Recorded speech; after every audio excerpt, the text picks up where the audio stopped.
எனக்கு இன்னும் புரியல, நீங்க இங்க இருக்கிறதுக்கு என்ன காரணம்? நான் இதை உங்களுக்கு சொல்றேன். ஏன்னா நீங்க பிள்ளைகளா இருந்தாலும் பெரியவங்க உங்க வாழ்க்கையில நீண்ட காலம் உங்க கூட வாழ்ந்தாலும் பல நேரங்கள்ல பெரியவங்களுக்கு குழந்தைங்க கிட்ட இருக்கிற விசுவாசம் தேவைப்படுது. இந்த விசுவாசத்தை நீங்க கெட்டியே பிடிச்சுக்கிட்டீங்கன்னா என்னைக்காவது ஒரு நாள் நான் உங்களுக்கு சொல்றதை நீங்க புரிஞ்சுக்குவீங்க.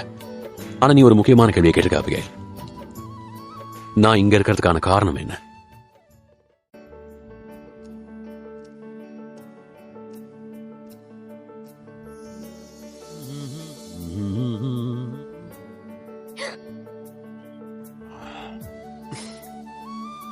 நாங்க எல்லாரும் இங்க இருக்கலாமா? இவங்க எல்லாரும் என்னோட நண்பர்கள். ஜோஷுவா திரும்ப வந்திருக்கான்.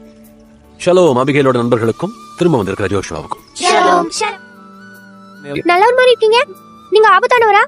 சில பேருக்கு இருக்கலாம், ஆனா உங்களுக்கு இல்ல. சரி சொல்லுங்க, ஷீமா ஜெபம் செய்யறது எப்படின்னு தெரியுமா? தெரியும். நம்முடைய தேவனாகிய கர்த்தர் உன்னை கர்த்தர். தேவனாகிய கர்த்தரிடத்தில் உன் முழு இதயத்தோடும் உன் முழு ஆத்மாவோடும் முழு பலத்தோடும் அன்பு கூறுவாயாக.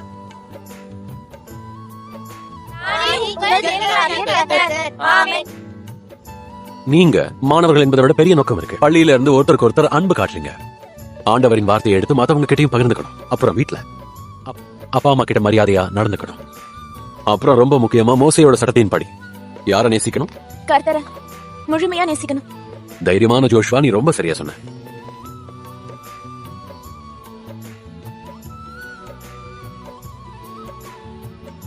பரலோகத்தில் இருக்கிறவரே, உம் நாமம் பரிசுத்தப்படுவது, உமது ராஜ்யம், உமது சித்தம் நிறைவேறுக.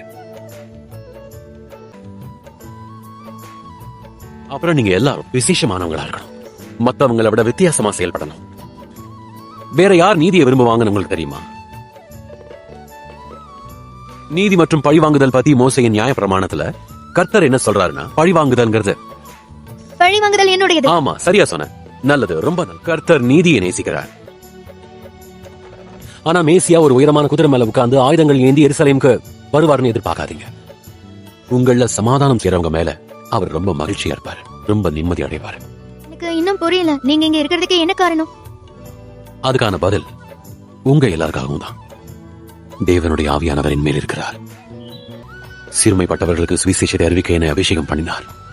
சிறைப்பட்டவர்களுக்கு விடுதலையையும் கட்டுண்டவர்களுக்கு கட்டவிழ்த்தலையும் கூற அனுப்பினார். கட்டுண்டவர்களை விடுதலையாக்கவும் என்னை அனுப்பினார். அனுகிரக வருஷத்தை முழுங்குவதற்கும் அனுப்பினார். எசையா,